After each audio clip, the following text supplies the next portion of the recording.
இன்னைக்கு விக்ரமாதித்யன் கதையில அடுத்த பாட்டு பார்ப்போம்.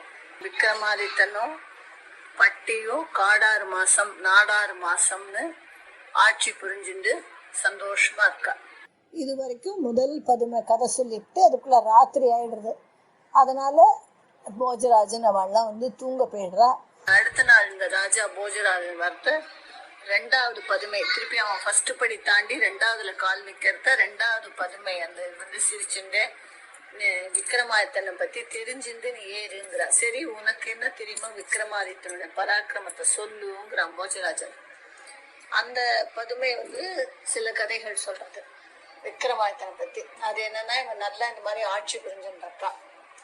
அப்ப அதே சமயம் இவ இருக்கிறது உஜ்ஜயினி மாகாளிப்பட்டினம்.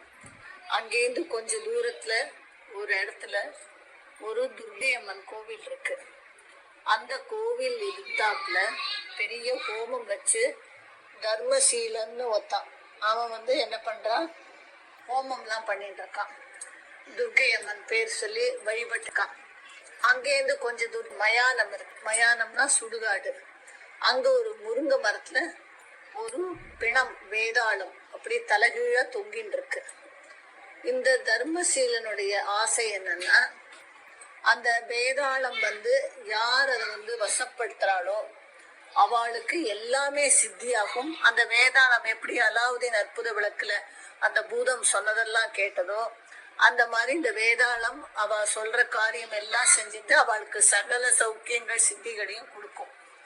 அதனால அவன் அப்படி காளிய துர்கையம்மனை பூஜை பண்றான்.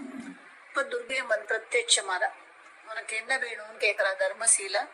நீ என்னை இப்படி கடுமையா பூஜை பண்ணி தவம் பண்ணிருக்கேன், உனக்கு என்ன வேணும்னு கேக்குற. அதுக்கு அது தர்மசீலன் சொல்றான், நான் இந்த உலகத்துக்கே ராஜாவா இருக்கணும், எல்லா ராஜாக்களும் எனக்கு அடிமையா இருக்கணும், அப்புறம் இந்த முருங்கை மரத்துல தொங்கின்னு இருக்கிற வேதாளம் எனக்கு வசப்படணும், அதனால எனக்கு எல்லா காரியங்களும் சித்தி ஆகணும், 1000 வருஷம் மாதிரி நான் ஆட்சி புரியணும் அப்படின்னு கேக்குறான். உடனே துர்கையம்மன் என்ன சொல்றா, நீ நினைச்சதெல்லாம் நடக்கணும்னா 1000 ராஜாக்களுடைய தலையை வெட்டி அவ தலையை என்னோட பலிபீடத்துல கொண்டு வைக்கணும்னு சொல்றான். இவனும் சரின்னு சொல்லிட்டு 999 ராஜா தலையை ஆல்ரெடி வெட்டி அவளுக்கு பலிபீடத்துல வச்சுட்டான். 999னா 999. இன்னும் ஒரு தலை வேணும். அப்ப இவன் என்ன யோசிக்கிறான், இந்த மாதிரி விக்ரமாதித்தன்னு ரொம்ப பராக்கிரமசாலியா ராஜா இருக்கான், பலசாலி, எல்லாத்தையும் ரொம்ப கெட்டிக்காரன். அவன் தலையை வெட்டி வச்சுட்டா 1000 ரூபாய் ஆயிடும். அவனை கூப்பிட்டா அவன் இந்த முருங்கை மரத்துல இருக்க வேதாளத்தை யாராலையும் எடுக்க முடியல. அதெல்லாம் செய்யற அளவுக்கு அவன் டேலண்டட், அதை பண்ணணும் அப்படின்னு நினைச்சுட்டு அதுக்கு ஒரு பிளான் பண்றான். என்ன செய்யறான், விக்ரமாதித்தன் சபைக்கு ஒரு நாள் இந்த தர்மசீலன் முனிவரா வரான். வந்த உடனே ராஜாவும் வாங்கோல உபச்சாரம் பண்றார். அப்போ இந்த தர்மசீலன் என்ன பண்றான், ரொம்ப நல்ல செக்கச்சபையில ஒரு மாதுளம்பழம், மாதுளம்பழம்னா பொமங்கிரனேட், அதை கொடுக்கறான் ராஜாக்கு. ராஜாவும் முனிவர் கொடுத்த பழமேன்னு ரொம்ப சந்தோஷமா அதை வாங்கி பக்கத்துல பொக்கிஷ அதிகாரி கிட்ட கொடுக்கறான். ராஜாக்கெல்லாம் பொக்கிஷ அறைன்னே ஒண்ணு உண்டு, பெரிய ரூம்ல. இந்த காலத்தை சொல்லியிருக்கேன், இந்த மாதிரி கரன்சி நோட்டு கிடையாது, எல்லாமே கோல்டு காயின்ஸ், நவரத்தினங்கள், இந்த மாதிரிதான் ஜெம்ஸ் எல்லாம். சோ அந்த ரூம்ல எல்லாம் எல்லா நாட்டுக்கு தேவையானதுக்கெல்லாம் செலவழிக்க ராஜாவோட இதுல ஏகப்பட்ட தங்க காசுகள், நவரத்தினங்கள், வைர வைடூரியங்கள் எல்லாம் அந்த பொக்கிஷ அறை இருக்கும். பொக்கிஷம்ல ட்ரெஷர்.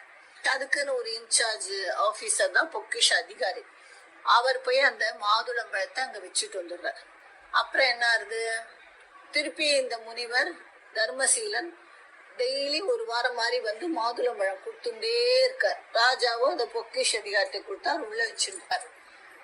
அப்ப ஒரு சமயத்துல ஒரு தடவை ஒரு மாதிரி மாதுளம்பழம் கொடுத்துட்டு போன உடனே ராஜா என்ன பண்றான், பொக்கிஷ அதிகாரி அங்க இல்ல, டக்குன்னு பக்கத்துல ஒரு டேபிள் மேல வச்சு விடுறான் அந்த மாதுளம்பழத்தை.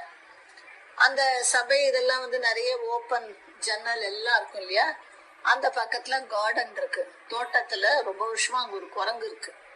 அந்த குரங்கு மாதுளம்பழத்தை பார்க்கவும் ஆசையா அந்த ஜன்னல் வழியா குதிச்சு உள்ள மாதுளம்பழத்தை எடுத்து டபக்குன்னு ஒரு கடி கடிக்கிறது. நார்மலா மாதுளம்பழத்துக்குள்ள ஒரே முத்து முத்தா சேப்பா முத்து முத்தா பழம் இருக்கும் இல்லையா, கடிச்ச உடனே அதாவது அதை சாப்பிட முடியாம துப்பிடுறது. பழத்தையும் கீழே போட்டு பழமும் உடைஞ்சிடுறது. பார்த்தா அதுல இருந்து நவரத்தின கல்லா கொட்டுறது. எல்லாம் ரூபி, டைமண்ட், அந்த மாதிரி ஏகப்பட்ட அந்த ஜெம்ஸ் கொட்டவும் எல்லாரும் மலைச்சு போயிடுறா.